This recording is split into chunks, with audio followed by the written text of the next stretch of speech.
En 2008, un hombre miró su cuenta bancaria y vio 65,000 millones de dólares que no existían. Horas después, Wall Street ardía, un fraude que desbarataría miles de vidas. El hombre era Bernard Madoff, su empresa era una fachada, sus clientes creían en el futuro, pero él había construido un sistema de mentiras, un sistema que duró 30 años. La magia de los números ocultaba la ruina. El mundo se derrumbaba y nadie sabía la verdad, hasta que un día la realidad se coló en la pantalla y el mundo descubrió que el dinero no era real y que el sistema no era justo.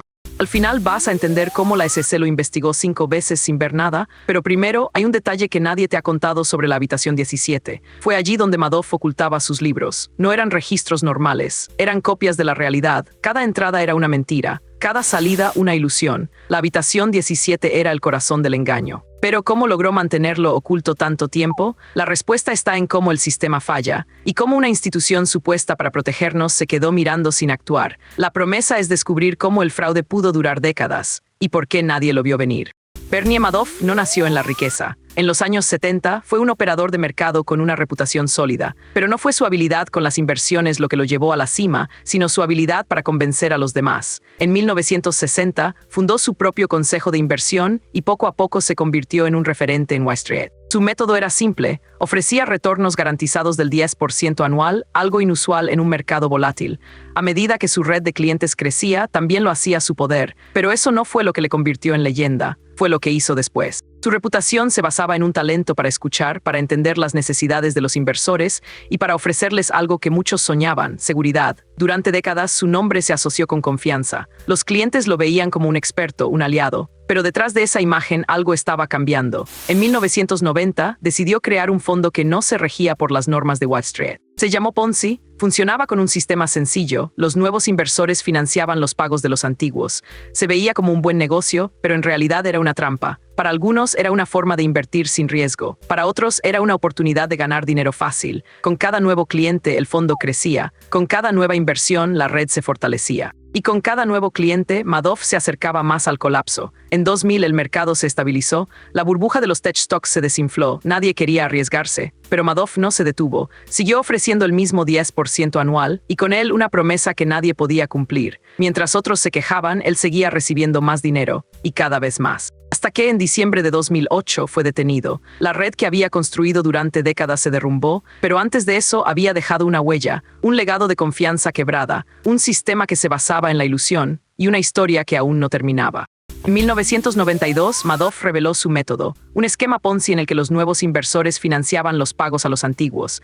Aunque la SEC investigó varias veces, nunca encontró pruebas concretas. La operación crecía sin control y para 2008 había alcanzado los 65,000 millones de dólares. Pero no fue la magnitud del fraude lo que lo destronó, fue la crisis financiera. En octubre de 2008, el mercado se desplomó y Madoff no tenía dinero para cubrir los retiros. En diciembre fue detenido y en 2009 fue condenado a cadena perpetua. Y entonces alguien descubrió algo que lo cambiaría todo. El esquema era más grande de lo que se pensaba. No solo se trataba de una operación fraudulenta, sino de una red que abarcaba a clientes de todo el mundo. Los fondos no estaban en cuentas bancarias ni en inversiones reales. Estaban ocultos en un sistema de transferencias falsas, en una red de cuentas controladas por Madoff y sus colaboradores. El fraude no era solo financiero, era también un acto de manipulación total. Los clientes no solo perdieron su dinero, sino también la confianza en el sistema financiero. Y lo más trágico es que no fue suficiente con detenerlo. La pregunta era, ¿cómo alguien tan inteligente, tan conocido, tan exitoso terminó siendo la víctima de su propio éxito? La respuesta estaba en el núcleo del esquema, el uso de la confianza como moneda. Y cuando esa moneda se desvaneció, todo se derrumbó. La operación no solo era un fraude, era un colapso de la ética, de la regulación, de la supervisión, y lo que se reveló en ese momento fue más que un caso. Era una advertencia, un recordatorio de que en la arena de los negocios, lo que parece sólido puede caer en picada si no se respalda con honestidad. El mundo de Madoff no fue un lugar de riqueza, sino de engaño. Y aunque el hombre fue condenado a cadena perpetua, su legado vive en cada persona que perdió su dinero, en cada institución que falló, en cada sistema que no fue lo suficientemente vigilado. La historia de Bernie Madoff no terminó en prisión. Continúa en las lecciones que debemos aprender, en las preguntas que debemos hacer y en la responsabilidad que debemos asumir. Porque en el fondo, el verdadero fraude no fue el dinero. Fue la falta de control, la falta de transparencia y la falta de coraje para enfrentar lo que estaba pasando. Y eso es lo que nos deja pensando mucho tiempo después de que todo haya terminado. El fraude no solo afectó a bancos y empresas, sino también a personas comunes. Entre sus víctimas estaba Steven Spielberg, quien perdió millones. La SEC investigó 5 veces, pero no vio nada porque Madoff ocultó sus operaciones detrás de una red de falsas transacciones y falsos informes. En 2008, el fraude colapsó y Madoff fue arrestado. En 2009 fue condenado a cadena perpetua. La SEC no solo falló en detectarlo, sino que permitió que el engaño continuara por décadas. La vida de las víctimas se vio arrasada por un sistema que no ofreció protección. Familias se quedaron sin ingresos, sin empleos, sin planes de jubilación. Muchos se vieron obligados a vender propiedades, a dejar de pagar deudas, a enfrentar la incertidumbre. Algunos perdieron lo que habían trabajado toda la vida. La confianza en el sistema financiero se vino abajo. La pregunta que se planteó al inicio, ¿cómo pudo un fraude de esa magnitud persistir tanto tiempo?, ahora tiene una respuesta. No fue solo la complicidad de una red de colaboradores, sino la falta de vigilancia, la lentitud de las autoridades, la corrupción interna y la falta de transparencia. Las víctimas no solo perdieron dinero, perdieron su futuro, perdieron su paz mental, y aunque Madoff fue juzgado, el daño ya estaba hecho. La historia de sus víctimas es una lección en sí misma. Una lección de cómo la corrupción, la negligencia y la falta de control pueden arrasar con vidas enteras. Y aunque el sistema castigó al culpable, el verdadero castigo fue para quienes confiaron en él.